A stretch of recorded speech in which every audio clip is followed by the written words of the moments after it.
You're watching Drakewing Gaming. Enjoy the video.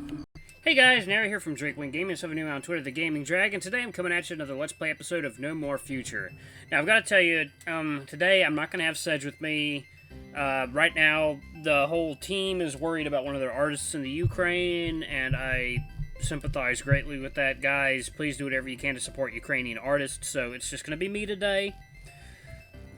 So it's probably going to be just a little bit shorter. Yeah, guys, do whatever you can to help support the Ukraine during this horrible, horrible time. And please go give some love to Sedge and his crew, okay? They really need it, and they really deserve it. This game is awesome. They've worked very hard on it. Go show them some appreciation. But anyway, guys, let's jump right back into it. Alright, I'm not trying to voice everyone else as best I can. Alright, you are up. You are up, Alarm Chain. Let's do it. Okay. An awkward silence fills the room now that only you and Mary remain in it, but not for long. What a loudmouth. What is that jerky? Who does that jerk even think he is? Always complaining about something and making up problems that don't exist. If only he stayed in his lane. He wasn't wrong, Mary. The feline seems surprised to hear you speak out against her. Really? You're siding with him? After everything he said about you? Can you stop pretending like everything's fine for a moment, for fuck's sake? Though you hate having to yell at Mary, given that she spent the last 20 minutes defending you from Jasper and Bradbury both, you can't help but be at least a little bit angry at the cat lady after everything that just happened. You claimed over and over that this is nothing worth losing our minds over, but it is. I got into an actual fight yesterday, Mary. A regular person would be going to jail for that right now, no matter whose side they were on. And how is that my fault? You're taken aback by the woman's sudden interjection, which completely knocks the wind out of your argument. Are you saying I'm the one that forced you to intervene? Is that why you're mad at me? Because I never said you needed to pick that fight, and neither did Natalie from what she told me. In fact, she's the one who tried to convince you to back out, and you're the one who insisted on getting involved. I never wanted to get involved, It takes you a moment to sort through your thoughts, trying to make sense of your reckless actions last night. I just wanted to help out that kid, do the right thing. I didn't expect those guys would attack me when I stepped in, and I didn't expect myself to react so harshly when they did. I'm sorry about that, I really am. Don't be. You have nothing to apologize for. Again, the scientist's tone does a complete 180, sweeping you clean off your feet. You reacted like any righteous human would. Where our current time's not so absolutely fucked, there's no shame in it. In fact, I dare say you gave us a huge favor by intervening. We gained a lot of data through that whole debacle, which my team's already hard at work analyzing. I should be thanking you. Through your actions, though your actions may have been illegal, they were almost definitely moral. Or at least that's how I choose to interpret that for now. Time will tell whether that's truly the case or not, but I remain hopeful. You'd probably be smiling at the woman's reassuring words if Bradbury's theories from earlier weren't still haunting the recesses of your mind. But before you can tell your friend about that, there's still some other things you feel the need to point out to her. Even so, you should have told me about my current legal status before all this. Had I known the things Jasper revealed to me earlier, I likely would have hesitated before doing something so reckless. One second, guys. Hence one of the reasons why I kept quiet about it. If you were still human, you'd probably have earned the record for most jaw drops in one conversation by now. So you did want me to defend that boy from those thugs? I never said anything of the sort. Don't start taking me too seriously now, Isaac. You're right to say that you likely would have thought twice about engaging those criminals if you knew all you know now, but that is precisely why you needed to remain in the dark about all this. Ignorance isn't just bliss, it's freedom. Freedom to act however you please, without rules or contracts binding you to one will or the other. And you, out of your own free will, chose to support the young man in need without paying heed to all the bureaucratic nonsense that would have otherwise stopped you. Because even though you knew that self-defense is illegal for humans, your sense of selflessness was stronger than your doubts. The one makes some valid, perhaps inspiring points, but you know better than to simply take them at face value now. That's because you said the law no longer applied to me yesterday, but that was only half the story. Oh, one second, guys. Oh, there we go. Okay, good. Had I known I was literally on my own out there, with everyone free to harass and hit me with impunity with no chance for me to protect myself, I never would have exposed myself to danger like that. You're not defenseless, Isaac. I made sure of that. You immediately realize what the Siamese cat's referring to as soon as she says that. The taser in my tail?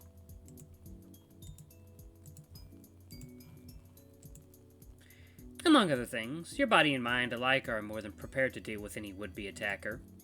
We have programmed your body to respond to stressful situations with the utmost precision. Just like Natalie taught you to browse the web and check your status with your mind, your body was taught to react to your thoughts in the same way. You need only think of how you wish to protect yourself for your muscles to act. A secondary subroutine will fill in the gaps in your logic when necessary. So, I'm not the one doing the fighting, then? You are. Your body won't move without your authorization, and you won't do anything you did not wish to do to begin with.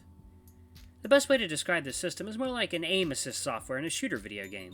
The software may be the one doing all the aiming, but you're the one pulling the trigger. And here you thought your body couldn't possibly get any weirder. Now you almost feel like a hero in some cheesy action flick. Not that the thought is any less reassuring to you, considering your grave circumstances, but it's at least somewhat funny to think about. So you're saying I'm cheating? Hello, you're a synthetic. Your whole existence is a massive life hack.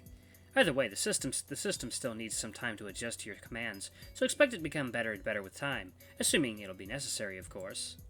You sincerely hope that won't be the case. I'm still not sure how I feel about this. I never thought I'd need to actually fight to keep myself safe. That's what you have to do given your circumstances, and I made sure that you were more than equipped to handle it. Just goes to show how much Jasper's talking out of his ass whenever he says that I'm not thinking ahead. He may think that I'm always 2 steps behind him, but that's because he can't see me staring down at him from the top of the stairs. Even though you have to admit that Mary was more thoroughly prepared than she seemed at first glance. It's like, even you have to admit that Mary was more thoroughly prepared than she seemed at first glance. You're not sure whether she actually wanted you to end up in a fight or not, but she clearly had planned ahead to keep you safe in case the worst happened. You still have your doubts about the way she chose to approach this, of course. You can't say you particularly appreciate her keeping secrets from you, even if it was for the sake of research. However, as it currently stands, you have far more pressing concerns to worry about. What about Bradbury? Forget about him. He's just a little kid with too much power on his hands for his own good. You say that, but he said a lot of things to me earlier. A lot of really bad things. He said that he doesn't believe in my humanity, that I'm nothing more than a program. Big shocker. You can toss him into the doubter bin alongside all the other dumbasses out there. But we still don't have any evidence to prove him wrong with that, do we? After some time spent thinking, the cat exhales a long sigh while she shakes her head. No, we do not have any proof of that for now. So then why?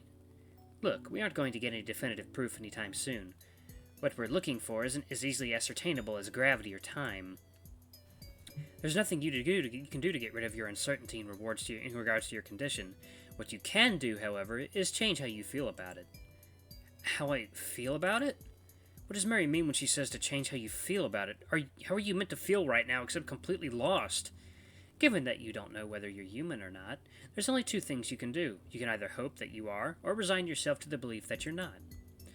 But why resign yourself to such a grim outlook when hope's still shining bright, especially after what you pulled last night? You are human, Isaac. I believe that with all my heart. It's time you started to believe that too. It takes a while for you to sort through your dazed thoughts, but ultimately you cannot help but agree with the bright lady before you. Right now, when so much remains unknown and ever-changing, hope is your most prized possession. You cannot let your fears and anxieties get rid of it while you're worrying over things you cannot change.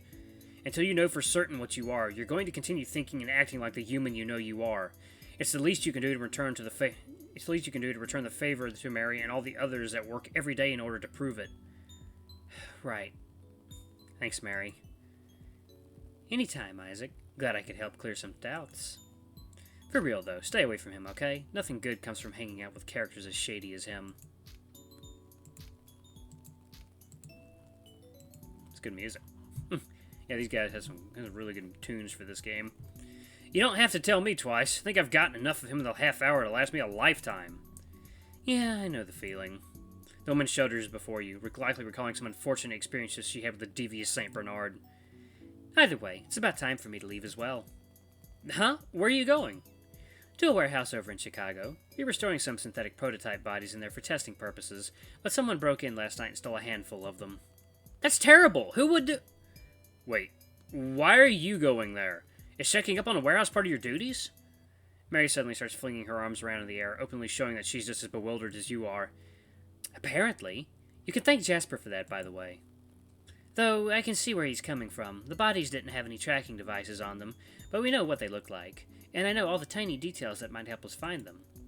I might as well head there and see if there's anything I can do to help. You cannot help but wonder who in their right mind would try to steal synthetic bodies from Pandora. What could anyone even do with them? Without Pandora's expensive equipment, you don't believe anyone could effectively transition into them, unless they merely plan to scrap them for parts. Full of uncertainties as you are, you decide to forget about this whole thing for a moment and get back to your rapidly ending conversation with Mary.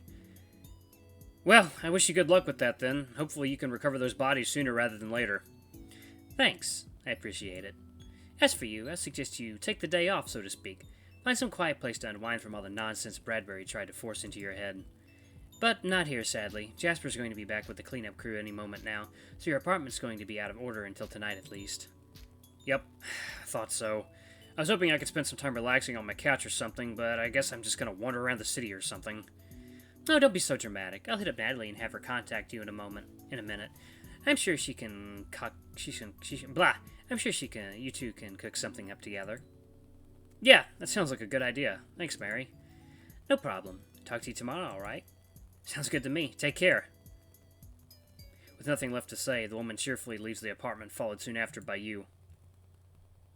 By the time you've closed the door behind you, the cat has already disappeared up the stairs near the elevator.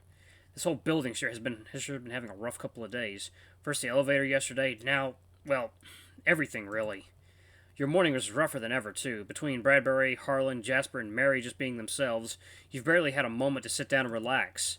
And it doesn't look like you're going to find one even now, with your whole apartment going off limits in a few. What are you even supposed to be doing now? Staying here with Jasper still furious with you sounds like a terrible idea, but leaving the condo sounds even worse. You've nowhere to go and nothing to do. Today's really not your day, it seems. However, before you can fully sink into your despair and confusion, a familiar voice starts chirping in your head. I'm here! I'm here! The Labrador's huffs and puffs can be heard even from where you stand, much to your surprise. I'm sorry, I overslept. It's alright, Nats. Jeez, you scared the life out of me. The canine really has a knack for calling you without any sort of forewarning. You have a feeling these occurrences will only become more common as you spend more time together. Oh my gosh, today's been just a mess. First my alarm doesn't wake me up, then Mary calls me saying that you're in trouble, and now I found out you were jumped by the FBI themselves. And to top it all off, I almost managed to kill you on call again. You're being a tad dramatic now, come on. But it's true that some FBI agents did come to visit me. Can't say that was fun. The dog gasped upon hearing you confirm her suspicions, the worry in her voice now more evident than ever. Oh no, that sounds terrible! It really was. But it's all over now, thanks to Mary and Jasper. Natalie gasped again upon hearing you mention those names, this time in surprise. Wow, Mr. Morgan came to help you himself? That's amazing!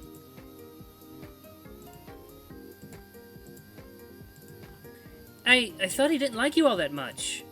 He doesn't. He was just worried about Pandora's reputation again. Ah, I see. Your friend sounds a little dejected, almost as if she had hoped the CEO had reevaluated his opinions on synthetics since his last meeting. But you, more than anyone, know that changing people's minds is a far more difficult process than it seems at first glance. And speaking of people who won't be so easily dissuaded... Say... What's up? How much do you know about the FBI? The FBI? The worry in the girl's voice turns to simple uncertainty upon hearing your question.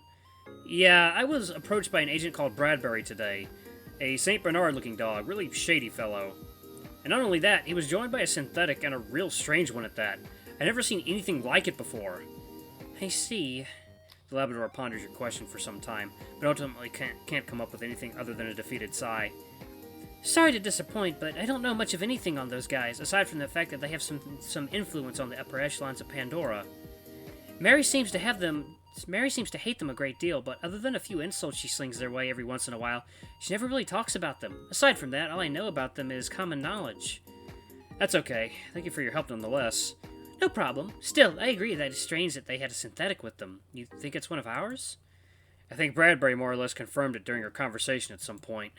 Moreover, it also explained why Jasper and Mary barely reacted to it when they saw him. You definitely have a lot of questions you need to ask Mary the next time you see her. You never told her about Bradbury's suspicions about their hidden agenda, either. Your next talk together sounds like it'll be fun. What's this? What's what? You have an unread message from a guy called Apollo. It was sent from somewhere in your building. Noticing the woman's confusion, you immediately try to dispel her doubts. That's the lamb that I rescued yesterday. He lives a few floors above me. We're friends now. Ah, so that's it. I was pretty surprised for a second. I thought I'd need to wait at least a couple more weeks before you shared your number with someone. In your heart, you know Natalie's merely happy that you could find a friend that you could trust after all the trouble you've been having recently. But in your head, that kind of sounded like a diss for a second. You're definitely overthinking things again. You should probably get back to the important things before you say something stupid again. So, what's the message about? Oh, right! You don't know how to access that yet. Here, let me read it for you. He just asked if you could come visit him before noon. He has a favor to ask you. A favor? Did he specify what it was about? Nope. The wording's as vague as can be. That is pretty weird. Or it would be, had it come from anyone other than him. Given all his memory troubles he has to deal with, he probably forgot what he needed your help with before he hit send. Well, only one way to find out. With the elevator still busted from that EMP earlier, you head towards the stairs and... instead, climbing the many ramps that separate your floor from Apollo's with your curiosity nagging at the back of your head. What could Apollo need from you all of a sudden? Is he somehow in trouble again? No, that sounds unlikely. He probably just needs help finding the bathroom or something. Okay, maybe that was a little mean. Trying not to come up with any more jokes that poke fun at your Caprine friend, you continue your trek through the building until you reach the apartment you were looking for. That's his door? It is. 1 second. Apollo, are you... Before you can even finish beckoning him, the cheerful-looking lamb suddenly jumps out of the door, a large smile on his face. Oh, hey there, Isaac. Goodness, I didn't expect you to be here so soon. It is soon, right? I hope I didn't lose track of time again. He really doesn't waste any time showcasing his uniqueness, that's for sure. You can't help but wonder what Natalie must be thinking right now, seeing him like this. How long has he been waiting for you from behind the door, you wonder? It is, but let's just say that my schedule's freer than ever today. Ah, that's good to hear. I was worried I might have asked for your help at an inopportune time. Looks like the lamb does recall why he needed you here, then. He most likely just forgot to tell you is all. Before you can ask the young man what he needs, however, he immediately motions to you to follow him inside. Well, come in. Well, come in then. I'll get right to the chase. Nodding along to the young man's request, you follow him inside his abode once again. The sibling's home looks more messed up than you'd thought it'd be, much to your chagrin. Some of the appliances seem to be plagued by dangerous sparks coming from within, and others have stopped working entirely. The gaming console and the video screen in the living room look wrecked beyond repair, for one. It's probably fortuitous that the lamb's sister isn't home to see this right now. That EMP really did a number on your apartment. I'm so sorry about that. Huh? What are you talking about? The sheep stares at you bewildered, seemingly clueless as to what you're referring to. You let your eyes face the floor for a moment, too ashamed to meet his curious gaze head-on. He seems to know nothing about your involvement in the accident. In fact, he doesn't even seem to be aware of what happened at all. Should you reveal the details to your friend? Let him know it's you he should forward the bill to for all this damage?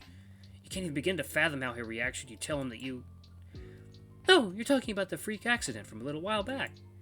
I'd say I forgot about that, but it's kind of hard to forget, what with all these sparks flying around everywhere. At first, I thought I was at fault, like that time I short-circuited my mom's PC by spraying it with cola when I was little, but apparently it was some kind of complex-wide malfunction. Between this and the elevator yesterday, this place sure has its ups and downs. But hey, at least it wasn't me. Yeah, about that, Lucky for us, it seems we'll have everything repaired or replaced for free before the end of the day, so that's pretty nice. I feel sorry for Daphne's progress in her fighting game. She'll have to unlock all the secret characters from scratch again, I bet. Not like it'll take her long for her to do that, of course. Every time you try to apologize for what your actions led to, Apollo interjects with something else and denies you the chance. It's really hard to own up to your mistakes when your friend doesn't give you the opportunity to even acknowledge them. What I mean to say is, I'm glad you're okay, Isaac. I'm sure this thing did a number on your place as well. Seeing you unscathed is quite a relief. I got real worried for a second, not gonna lie. Yeah, I was worried about you too. Knowing that your friend cares so much about you is more than enough to help you forget about your involvement in this matter for a moment. Maybe you're being too hard on yourself again. All that matters in the end is that your friend's alright. Oh, by the way, where's Daphne? I can't see her anywhere.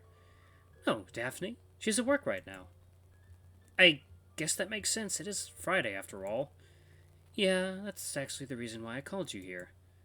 The sad look in the young lamb's eyes is enough to alert you that something is clearly amiss. Oh no, did something happen? It takes a while for the lamb to gather himself, but Apollo soon finds the strength to answer your query. Well, I'm usually the one to pack her lunch every day, but this morning she left before I even woke up. Really? No way. That can't be what this is all about. And yet, if this is a joke, he's taking a long time to get to the punchline. See? Well, that sucks. Your reply sums up your current state of mind rather adequately, if you can say so yourself. If there's any other way to react to all this, you're too sane of mind to think of it. Maybe she'll go to a fast food place? I don't see why... Well, she could, but I don't think she will. I know it's rich coming from me, but Daphne tends to forget herself when I'm not around. Unless she has a reason to stop for a moment and eat, she'll just keep trucking until she collapses. Trust me, we've been there. She really just keep going without food? That's insane. Surely she's joking. Is he truly saying that unless he went out of his way to make her lunch, she'd just starve herself to death? Hey guys, I'm gonna go ahead and pause it right there. Oh god, it's nice to see. It's nice to see Apollo's doing well. Man. Oh man, this is really turning into quite an issue. I wonder how his relationship with these two is going to evolve and how it's going to affect the later parts of the game. Oh, I would love to see his sister team up with Isaac and do some ass kicking. But anyway, guys, thank you so much for watching. Don't forget to like, comment, subscribe, and please go give some love to Sedge and his crew. They really need it, especially that artist they have from the Ukraine. Please, guys, give them some love. Every little bit helps right now.